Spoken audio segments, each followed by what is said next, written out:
Olá pessoal, muito boa noite a todas, todos e todes. Tem um pessoal aí que não gosta muito, né? Que sempre deixa um comentáriozinho quando eu digo todes. Mas é com muita alegria que eu me dirijo a todas, a todos e a todos.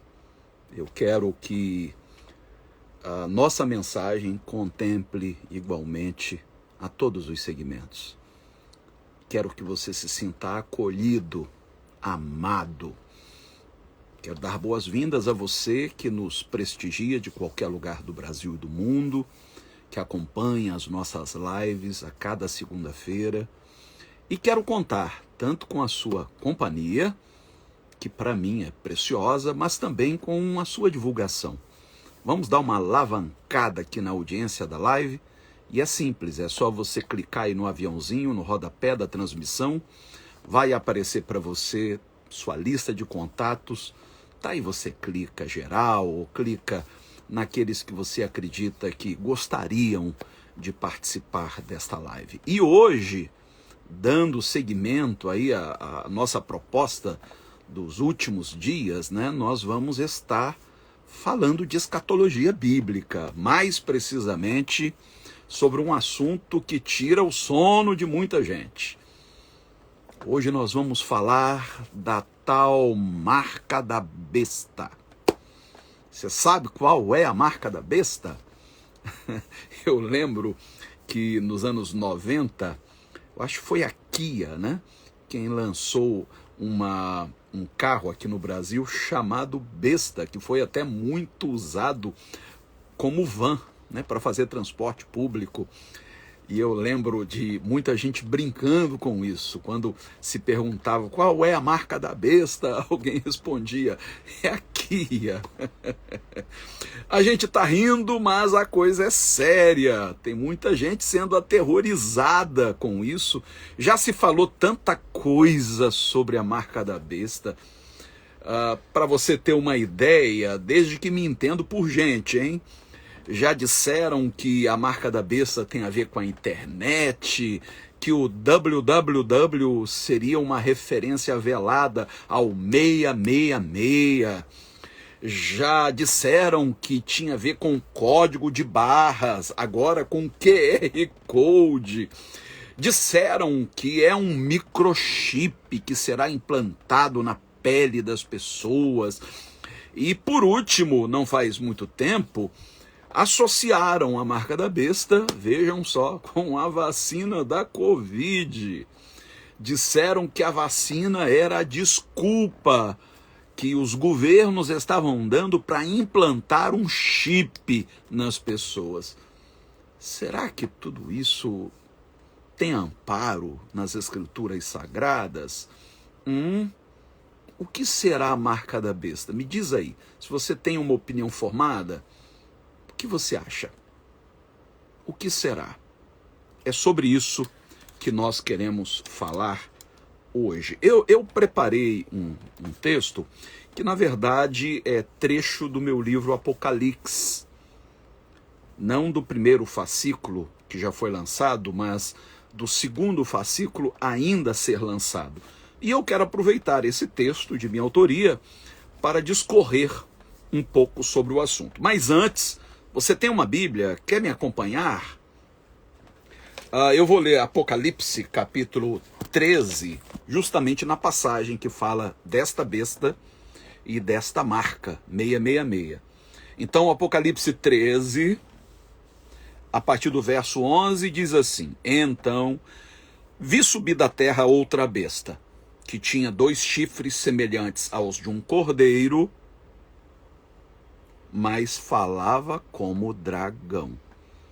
Quer dizer, a imagem diz uma coisa, a sua essência é outra, completamente diferente.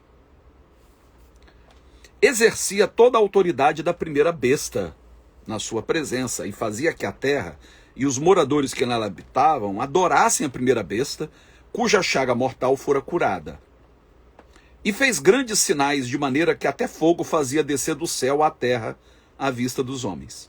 por causa dos sinais que lhe foi permitido fazer na presença da besta, enganava os que habitavam na terra e dizia-lhes que fizessem uma imagem à besta que recebera a ferida da espada e vivia.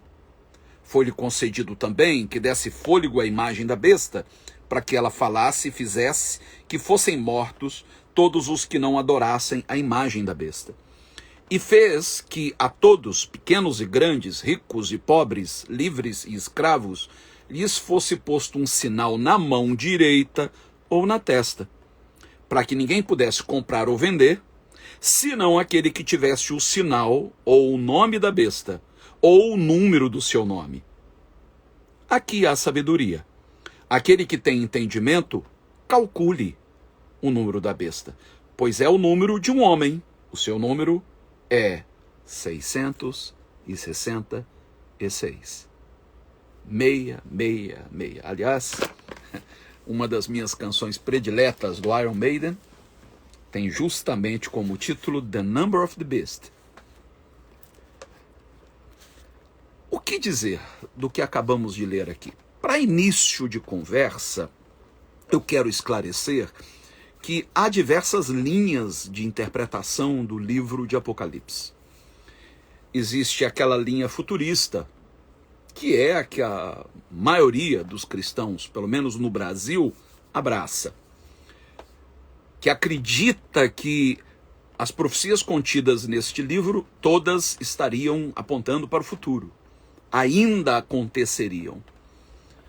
E existe uma linha, que é a linha que eu abracei há quase 30 anos, há 27, 28 anos, que é chamada preterista. Eu, todavia, sou o que comumente é chamado preterista parcial. O que significa isso? Eu não creio que todas as profecias do livro de Apocalipse tenham se cumprido, como um preterista clássico acredita. Mas eu creio que boa parte, talvez a maior parte das profecias de Apocalipse tenha acontecido ainda no primeiro século. E isso está de acordo com o sermão profético de Jesus, registrado em Mateus capítulo 24, onde ele diz que aquela geração não passaria sem que tudo aquilo se cumprisse.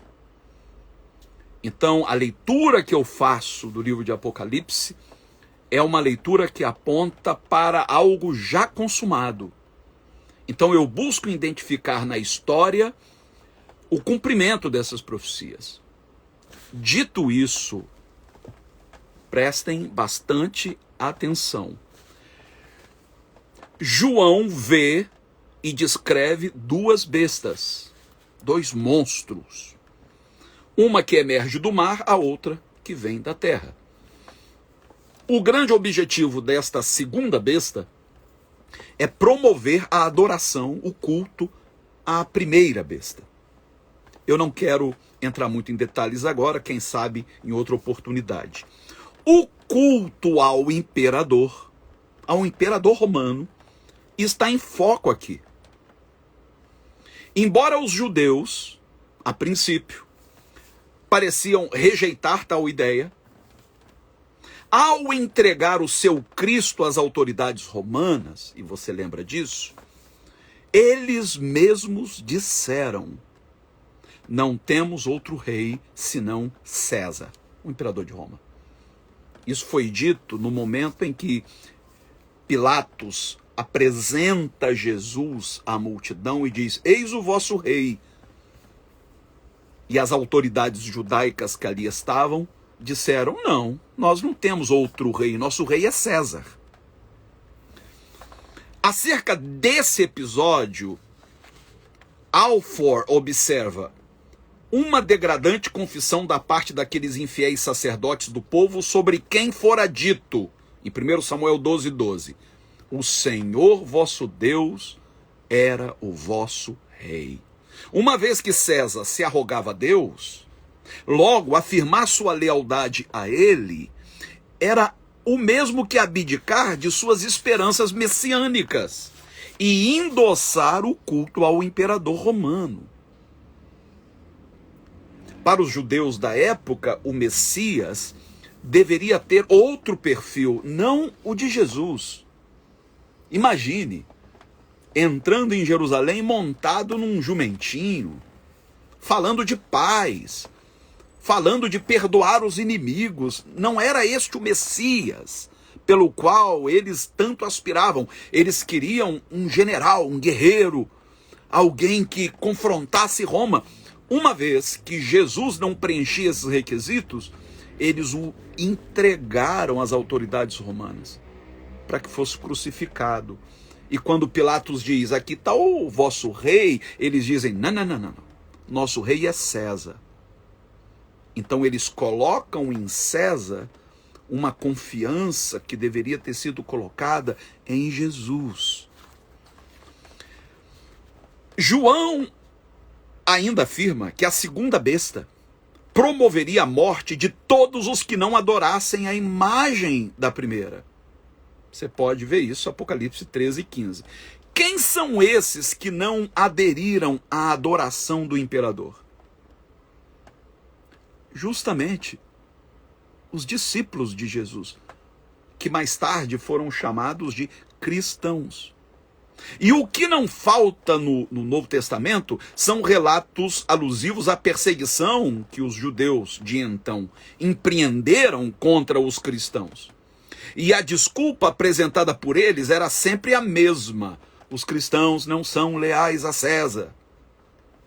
Você quer ver uma frase muito dita entre os cristãos, que hoje não nos soa subversivo, mas à época era um insulto a César?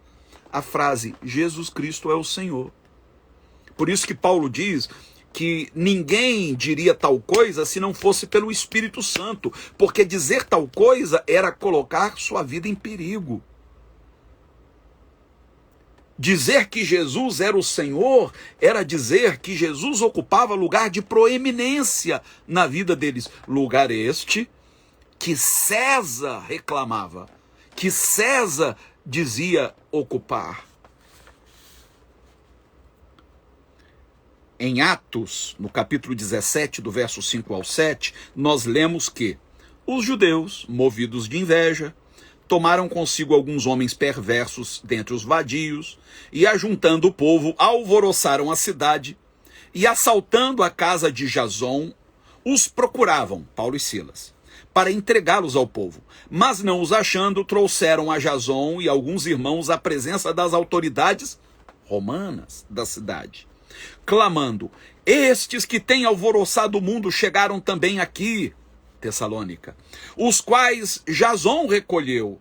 Todos estes procedem contra os decretos de César, dizendo que há outro rei, Jesus. A mensagem central dos cristãos primitivos era o reino de Deus, o reinado de Cristo.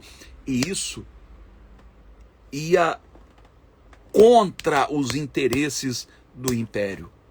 O império não admitia, o império até podia admitir a adoração a outros deuses.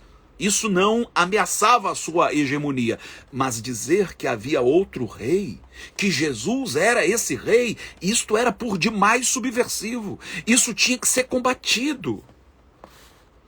O papel da segunda besta era instigar Roma contra os cristãos. No afã de impor o culto ao imperador, sanções econômicas foram estabelecidas. Quem quer que se opusesse àquela prática ficaria impossibilitado de comprar ou vender, podendo inclusive sofrer o espólio dos seus bens. O escritor de Hebreus elogiou seus leitores por terem se compadecido dos que estavam presos e com alegria terem aceito o espólio dos seus bens. Está lá em Hebreus 10:34. Ser cristão era um péssimo negócio. Hoje, muita gente adere ao evangelho. Adere, não é conversão, é adesão, por causa da tal teologia da prosperidade.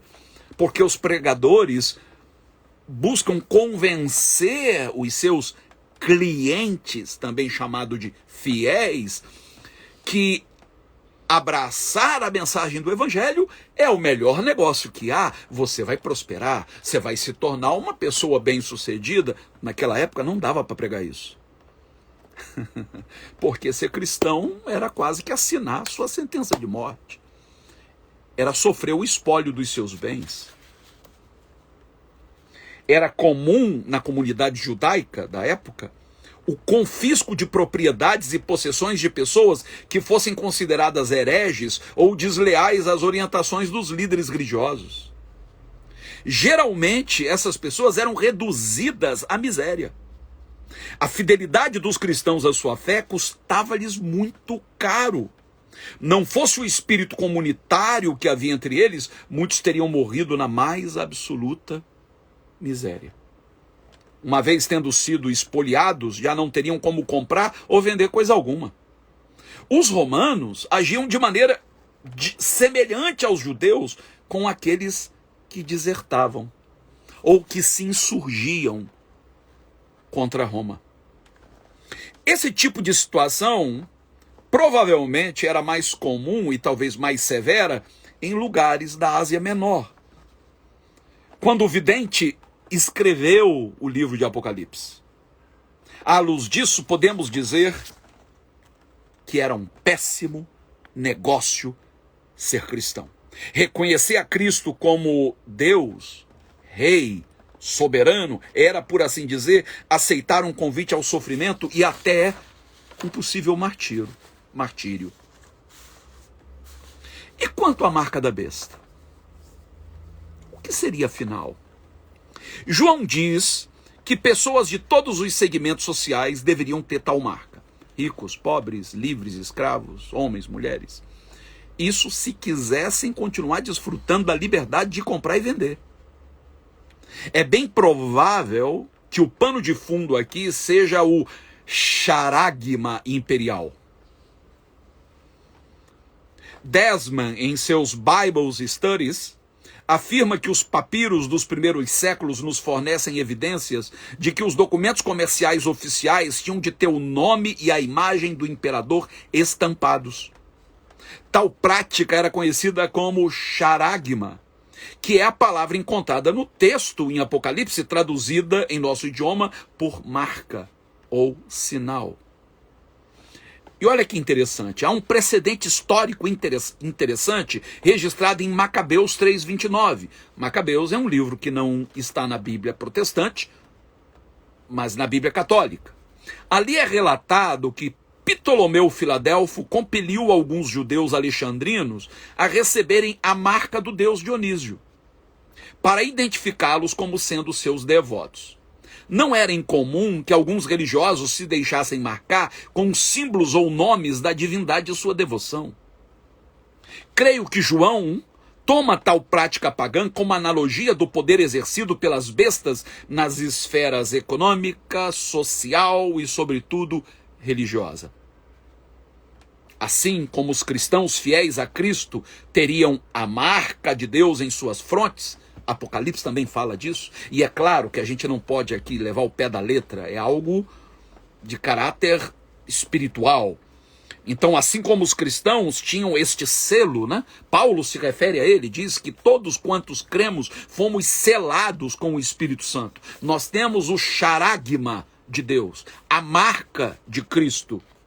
Paulo se refere várias vezes a esse selo, a esta marca. Então, assim como os cristãos fiéis a Cristo teriam esta marca em suas frontes, em contrapartida, os adoradores da besta teriam também a sua marca. Talvez haja um trocadilho proposital. João pode estar falando ao mesmo tempo de sanções econômicas do império para com aqueles que não prestassem culto ao imperador e daqueles que conscientemente se subordinaram ao poder da Roma imperial. Se você prefere fazer uma leitura literal desse texto, se você prefere acreditar num chip implantado na pele, ou de uma marca a ferro e fogo na testa, ok. Então você vai ter que fazer uma leitura de todo o livro de Apocalipse com a mesma literalidade. O que você acha? Você imagina, então, uma besta com não sei quantas cabeças, bem ao estilo daqueles seriados japoneses antigos, lembra? Do Ultraman, Ultra Seven, Spectral Man. Você prefere imaginar essa besta? Porque se estas bestas são uma figura de linguagem, logo a marca da besta também o é. Não dá para você escolher o que você vai interpretar literalmente e o que você vai interpretar metaforicamente. Ou é tudo uma grande metáfora, ou é tudo literal. Eu lembro quando criança, o quanto eu ficava aterrorizado diante dessas imagens. Eu via muito seriado japonês e ficava, meu Deus, vai surgir uma besta do mar. E tem muito crente que ainda se vê nessa situação. Outra possível interpretação é que o sinal da besta, contendo a sua imagem, nada mais era do que a moeda corrente naqueles dias, que trazia a efígie do imperador, o seu busto, o seu rosto. Sem ela, nada poderia ser comprado ou vendido. Um ditado que circulava entre os rabinos dizia: sempre que corre o dinheiro de qualquer rei, esse rei é senhor. Isso era um ditado rabínico. As moedas circulantes da época, além da imagem de César, traziam a frase: César é senhor. Por isso que Jesus Cristo é o Senhor soava subversivo para os romanos, porque para eles César é o Senhor. E isso vinha cunhado nas moedas. Tal inscrição era um insulto aos cristãos do primeiro século. Mesmo os sacerdotes judeus, reconheciam que estas moedas insultavam a Deus. E por isso não poderiam ser usadas na compra de animais para o sacrifício no templo. Ou você nunca parou para pensar a razão de haver cambistas no pátio do templo em Jerusalém? Por que Jesus os expulsou? O que faziam os cambistas? As moedas cunhadas pelo Império Romano não podiam circular no templo. Aquilo era considerado um sacrilégio. Então, elas eram trocadas por uma moeda, uma única moeda que podia ser usada no templo. E nessa troca, nesse câmbio, muita gente lucrava. Por isso que Jesus chega munido de chicote, expulsando os cambistas, porque os religiosos se locupletavam disso para faturar, e não faturavam pouco não. E essa foi a gota d'água que fez com que eles entregassem Jesus aos romanos para ser crucificado.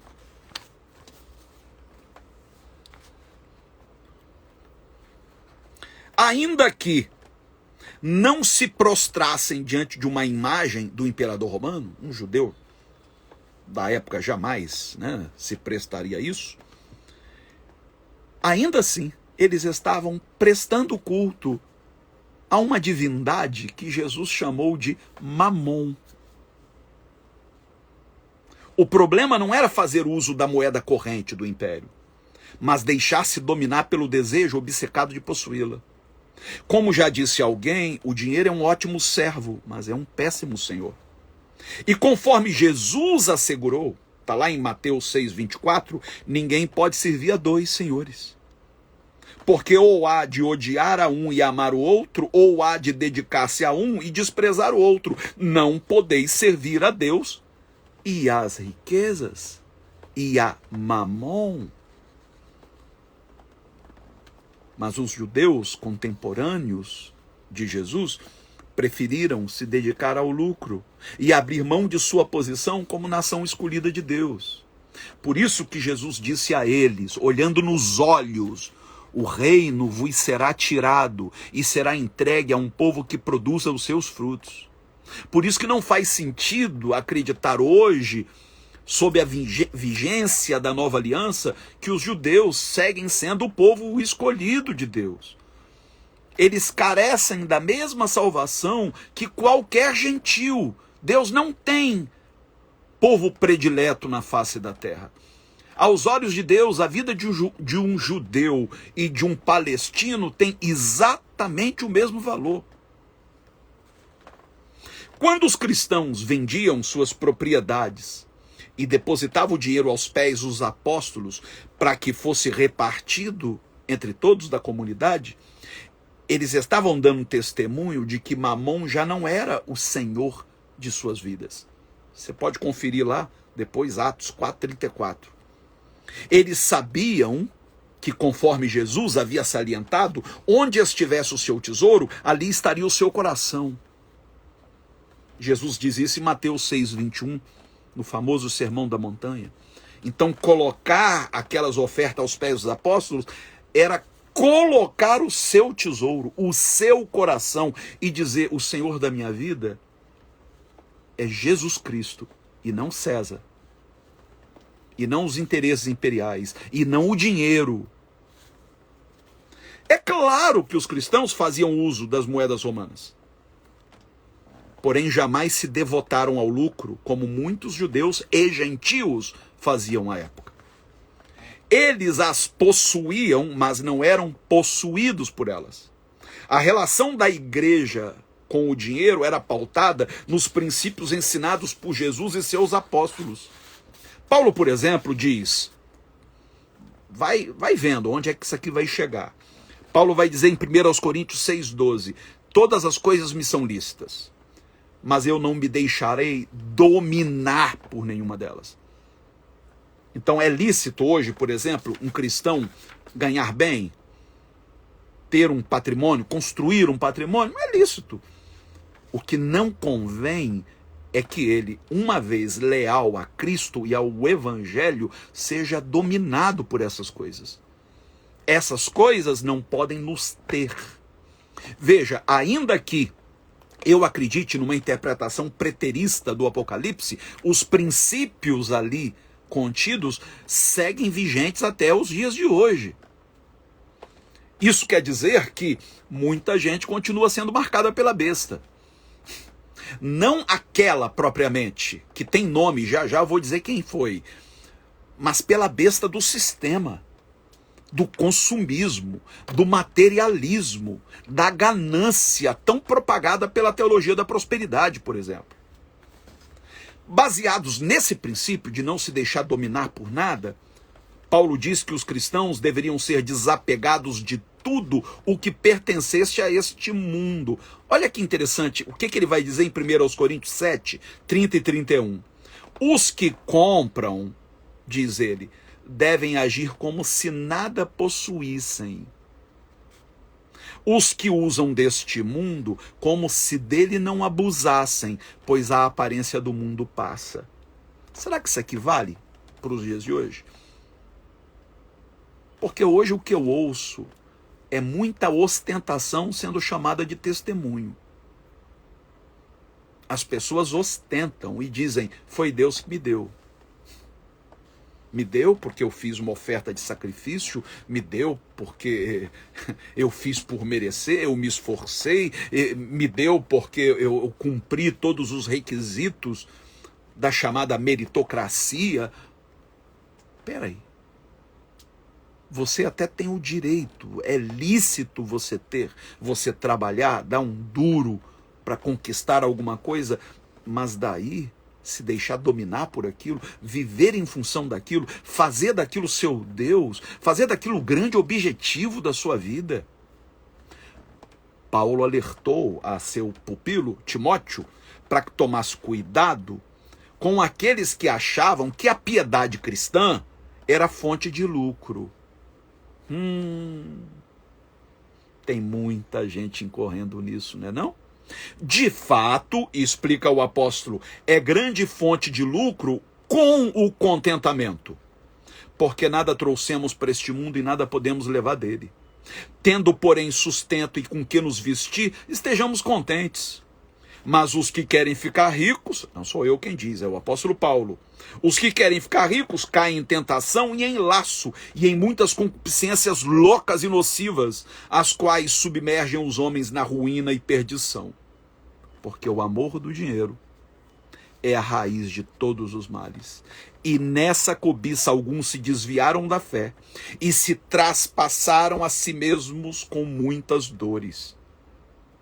Aí no verso 17, eu estou lendo 1 Timóteo 6, do 6 ao 10, e agora o 17 ele diz: manda aos ricos deste mundo que não sejam altivos, que não sejam metidos à besta, nem ponham a esperança nas incertezas das riquezas, mas em Deus que abundantemente nos dá todas as coisas para delas gozarmos. Cá entre nós, que disparate entre esta passagem e o evangelho da prosperidade que é pregado em nossos dias, hein? A onda de consumismo que varre a sociedade é a verdadeira bestialização do ser humano. Os valores estão sendo invertidos de forma que as pessoas estão aprendendo a amar as coisas e usar o seu semelhante para obtê-las, quando na verdade elas deveriam amar as pessoas e usar as coisas para beneficiá-las. Trazer na bolsa algumas moedas com a efígie do imperador não era o mesmo que ter o sinal da besta.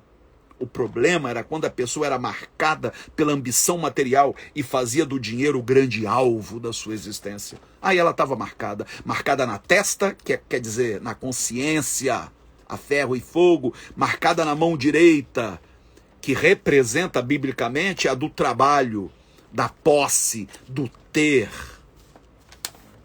O número da besta é interessante. Aqui há sabedoria, é o que diz João. Aquele que tem entendimento, calcule o número da besta, porque é o número de um homem. E o seu número é 666. Apocalipse 13, 18. O homem em questão é indubitavelmente Nero, o imperador romano, provavelmente o mais cruel de todos eles. Leiam, investiguem, deem um Google para saber quem foi Nero. O cálculo é feito a partir do valor das letras gregas. Neron Quesar. Transliteradas do hebraico de acordo com o valor numérico das letras hebraicas, dá o total de 666.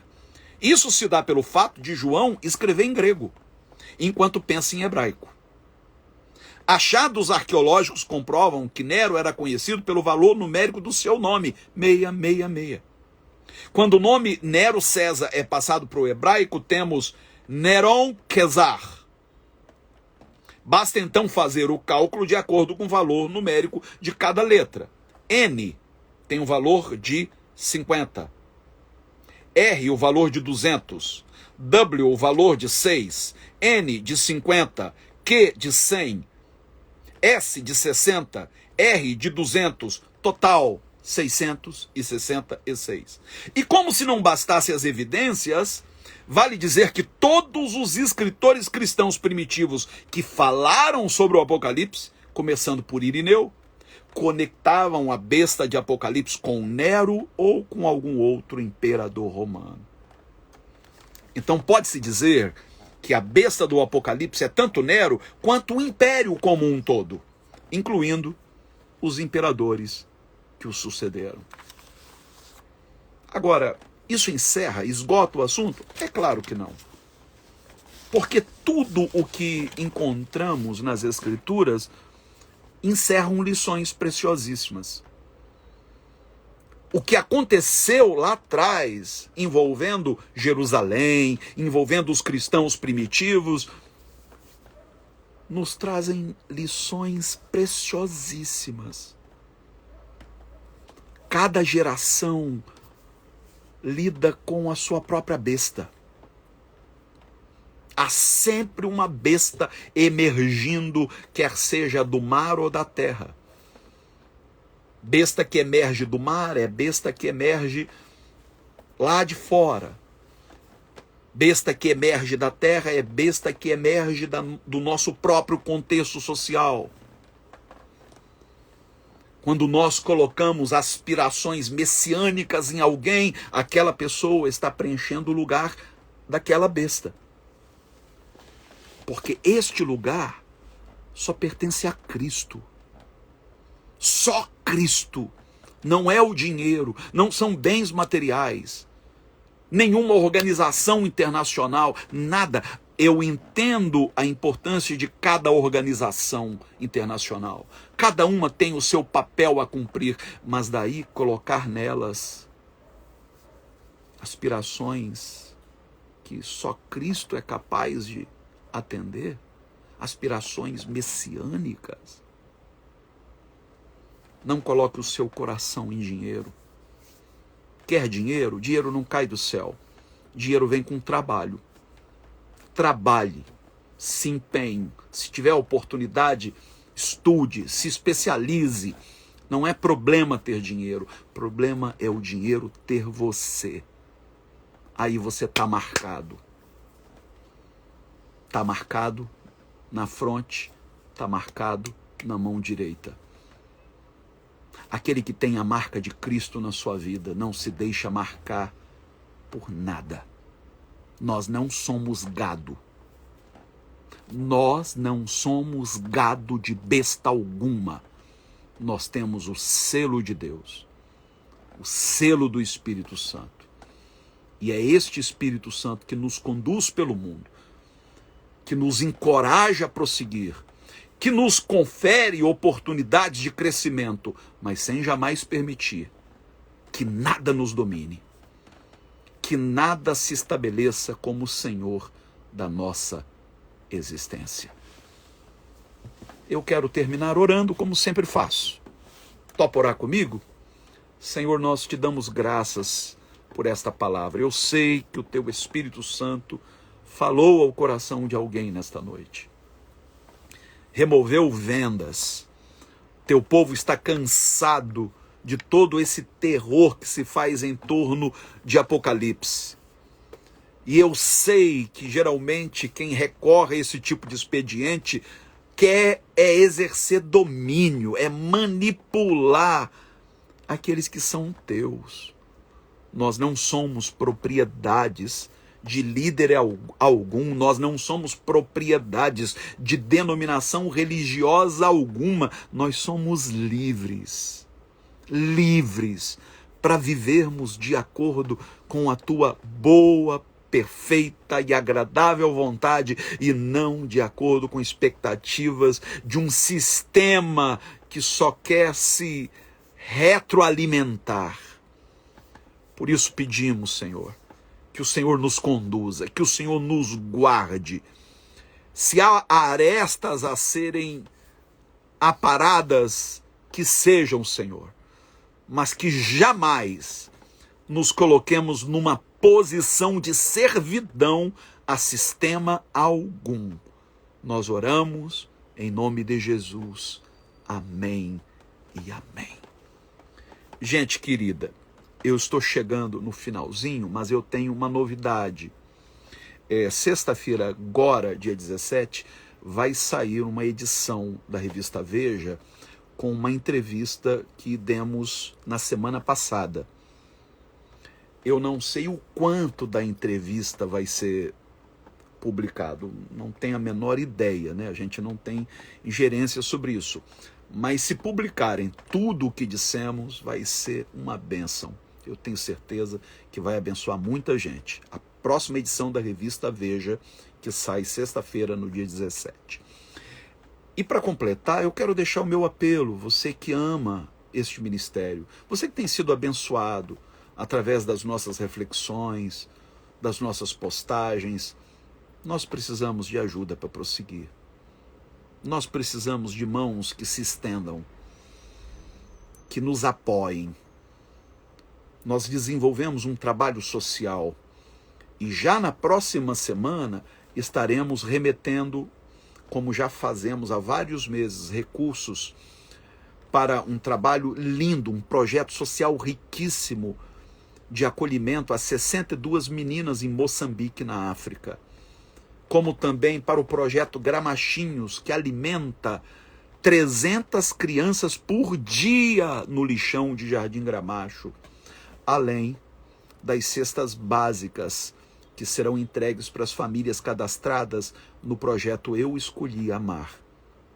Sem o teu apoio, a gente não dá conta. A gente não está construindo nenhum templo suntuoso. A gente não está gastando dinheiro com bobagens. Nós queremos é que as suas contribuições se revertam em ajuda para quem mais precisa. Então, se você quiser nos apoiar, por favor, tome nota do nosso Pix, que é o 21 99797 8135. 21 99797 8135. 8135 é um celular. Toda oferta será muito bem-vinda. Quero aproveitar também e parabenizar a minha irmã Odília, que está completando aniversário hoje. Minha irmãzinha, que eu tanto amo, eu lembro do dia em que Odília nasceu. E ela está completando, não vou dizer a idade, isso seria uma deselegância, mas é nova, é jovem. Ela está completando o aniversário hoje. Um beijo no seu coração, Odília. Daqui a pouco nós nos veremos, se Deus quiser. Gente, obrigado a todas e a todos. A Cláudia aqui está lembrando que você também pode contribuir através do PayPal de qualquer lugar do mundo. hermescfernandes@hotmail.com. hermescfernandes@hotmail.com. Quando terminar a live, eu vou publicá-la. Por favor, todos os que comentaram, esses comentários infelizmente somem. Volta lá e comentem novamente, deixem um oi, um boa noite, para que a plataforma entregue ao maior número possível de pessoas. Posso contar com você? Marque alguém também, tá bom? Um beijo no coração, Deus abençoe a todos e até a próxima semana, querendo Deus. Tchau, gente!